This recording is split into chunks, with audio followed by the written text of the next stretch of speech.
Post-Roe America. What's next? That question is raised in the cover story for the next issue of the New American Magazine. Let's take a look.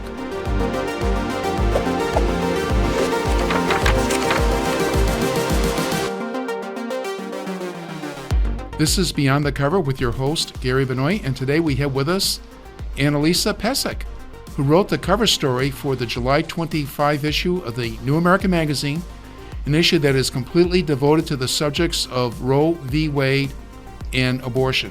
Annalisa, welcome to the program. Hi, Gary. Thank you for having me. Great to be with thank you. We're glad to do that. Now, your cover story raises the question, what next in the post-Roe era? And maybe a good place to probe that question, what next, is to ask you, I'm sure your entire life you lived in a Roe v. Wade America. How does it feel now that Roe is no longer the supposed law of the land? Well, thanks again for inviting me on and for giving me the opportunity to write this article. It was truly an honor and exciting to write because this is a decision that so many Americans have been waiting for and have been praying for and have been fighting for decades for. So there was a lot of emotion when I wrote this article, and also a lot of joy, and also a lot of wondering what's next and thinking about what's next in terms of the fight ahead. And I think it's going to be a long uphill battle, but I am hopeful that this is the start of something huge. Almost 2 years ago, before we knew each other well, but we were working together, it was, I remember the day that, there were starting to be rumblings of the overturning of Roe, and talking to one of my colleagues at the New American and saying, this is the year, this is going to happen. And, the response, I think, was, well, how can this happen? And even for me, it was a shock to know that, the day on June 24th when it was announced, like, this really did happen in my lifetime, because for nearly 50 years, we have lived under a garbage ruling. I mean, there's really no better way to say it. It was unconstitutional, and a ruling that Americans had to accept to a certain degree. And it has taken the lives of more than 63 million babies. So what's next, I think, is the big, long fight to get to abolish abortion in America.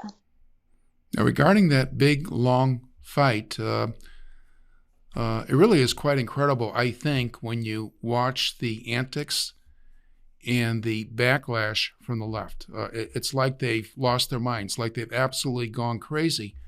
And of course, one of the things they have done is they have attacked churches and have attacked pregnancy centers, pro-life pregnancy centers throughout the country. And they even have vandalized and used slogans, graffiti, along the lines of, if abortion is not safe, then you are not safe. And I know that you have been investigating that. You have written about it. In fact, you have some of that story in your cover story article. And you've also interviewed people involved, people on the front line who are fighting for the right to life. And one thing that really inspired me about what you wrote, Annalisa, is you interviewed a director of a pregnancy center in Washington State, the state where you live.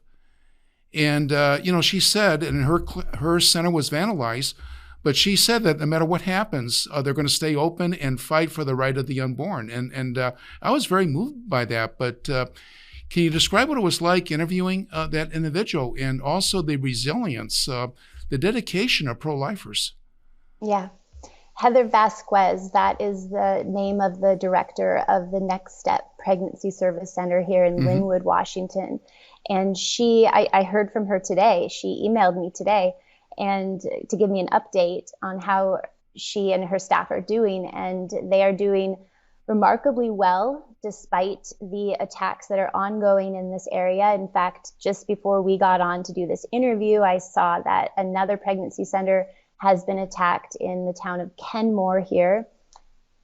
Rocks thrown through the window, smashed in windows, graffitied slogans of what you just described. If abortion isn't safe, you aren't either. And Jane's Revenge is a common tag of this particular pro-abortion group. They have been on a rampage, like you said, since June 24th. And Right. we were warned of this after the leak of the draft opinion back in May. They posted to the internet on a blog where everyone can read it. We are coming after you. We will win this war. And they have come after these pregnancy centers and churches without mercy. And the nice thing, I don't know, nice is the right word to use there, but I guess the hopeful thing or the positive spin on this is that these centers are absolutely determined to stay open. And in fact, Heather told me that she's seen more people coming into her center in recent days than before the overturning of Roe. Anyway, that is tremendous. Do you think, Annalisa, that the overturning of Roe has generated or garnered more interest in the right to life movement, and that more people are looking into the issue to try to figure out, well, is this simply a blob of tissue, or this is an actual innocent human being in the womb who was targeted and killed via abortion? Well, there are a lot more, I would say, ways to learn about abortion that are becoming more mainstream. And it is becoming a topic that people are talking about more openly. The left certainly has come out with unabashedly calling abortion what it is, which is the murder of a human being. And if you've watched any protests on TV or seen pictures where, I remember one distinctly of a pregnant woman who it's written on her stomach, "Not a human yet." The left is very outspoken about what abortion is, I think kind of in a demonic way that they weren't 5 years ago. And the pro-life side, I believe, needs to be just as outspoken about what it is and talking to each other and sharing this information with churches and with our communities that are pro-life, but maybe we have been more on the silent side or quiet when we should have spoken up. That famous quote from Bonhoeffer, maybe he didn't say it, but he's credited as saying it, not to act is to act. And right. I think that we are really at a time where we have to see these images of these aborted babies. We have to see the truth about abortion. And there are productions coming out that of movies and podcasts and things that people can share with other people to share the truth about abortion. Right. Yeah. No, I think you're involved with one of those those productions, are you not? You're helping out with a production having to do with so-called Dr. Gosnell in Philadelphia, who's, of course, all abortion is the killing of an innocent human being. But in the case of Dr. Gosnell, he specialized in late-term abortions and would kill babies after they were born alive, and some of them were even crying, and not for the actual abortion that he committed, but for killing the babies who were born alive. He ended up being sentenced to life in prison. Now you're working on a production regarding that. Could you describe that? Oh, sure. It's a new podcast that is coming out. It is out, actually. They launched their 6th episode, and I believe there are 10 of them. But it's a serial killer, the story of Kermit Gosnell and podcast. And it's basically a narrative of the investigation and the prosecution of Kermit Gosnell.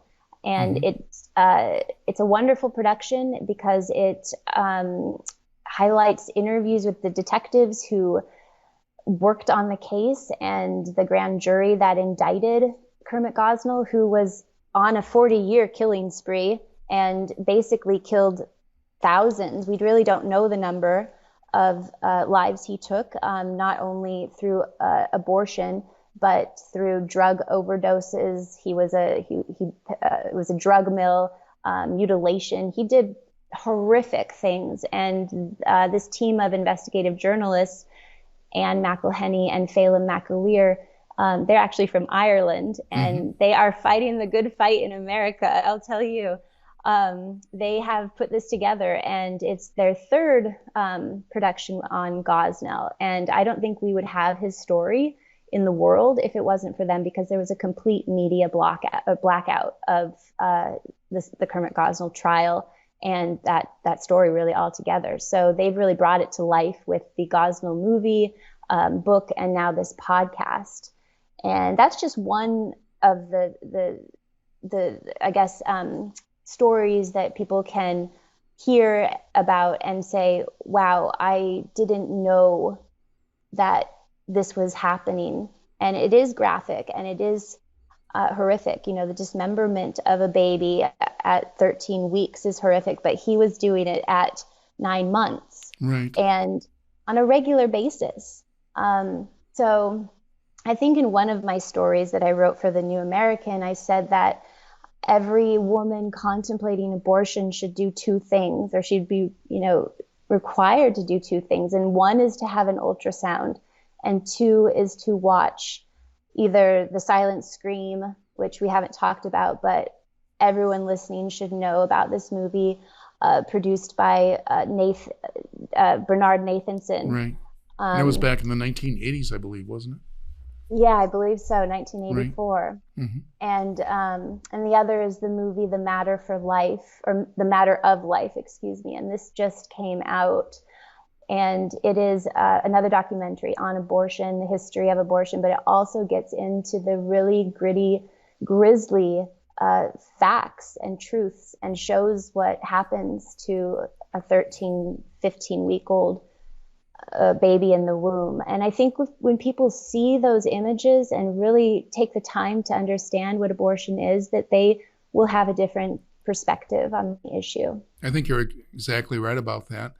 And of course, in the Post-Roe America, certainly there are less abortions being performed now than was the case prior to the overturning of Roe. In some states, it's still legal, and it's still being practiced. In other states, it is illegal. But do you feel that the tide has turned? And in terms of the battle on the state level, state by state, what do you see happening? Do you see more states becoming like California is today, where you can have abortion right up until when the baby's born? Or do you see more states moving away from abortion as people learn more about what it's all about?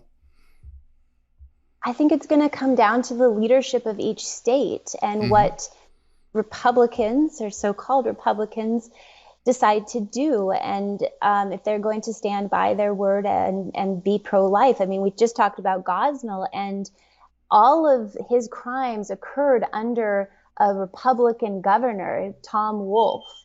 And so he was in charge, and this was still going on under his watch. So I think it's going to be up to the leadership. I think the tide is turning, and then I think the tide isn't turning. But I think that more states are surprisingly coming out with bans on, we have the Texas heartbeat law, and I believe that's 6 weeks when you can hear heartbeat. I think that's the lowest time, the shortest period right now that an abortion can be performed, or the earliest, I should say, excuse me. But really, we want no abortion at all. So are we going to get there? Now, Kari Lake, who's running for governor in Arizona, she has come out and said the same thing. In Arizona, there will be, she will work to have no abortion, to ban abortion completely. In states like Mississippi, there's a 15-week ban. Louisiana, I believe, has a 15-week ban. Alabama, the southern states are definitely more restrictive, but I'd like to see every state. That's not going to happen in California or Washington, that's for sure. But something I heard recently from a friend in California is they have a billboard outside San Diego that says, "Welcome to California, the safest place for abortion in America," or something like that, announcing basically that if you're looking to have an abortion, come to California. And she was so disheartened because she's a pro-life person, but these states are priding themselves. Here in Washington, just down the street from the pregnancy clinic, I heard that the town next over is calling itself a safe place for abortion, and the town council, the city council, voted on it, and many residents were against it, but it still got through. So I think they're just going to amp it up in the Democratic-led states, keeping abortion legal up until 9 months. And I think in these Republican-led states, we're just going to have to see what happens. Right. A final question. Do you see the problem ultimately being solved politically, or do you think it really is going to take a change in the culture, in the actual thinking of the people themselves? And do you see that happening over time? Yeah, I think what you said about it happening in the culture is what has to happen. Because if the people are voting in the states now, the abortion debate is now in the states. That is what this Dobbs ruling did. The Supreme Court says now that it is not a constitutional right for a woman to have an abortion, and it's going to be up to the states to decide. But the people in the states will be voting for their leaders. They will be voting for their Congress, and it will be up to them. So we do have to have their minds changed first, right? I think that is exactly right. That it has to be changed in the minds of the people before it's going to be changed politically. Thank you very much, Annalisa. We appreciate having you on the program. And of course, we will include in the description for this video a link to the online version of your article. Great. Well, thanks so much for having me. Thank you.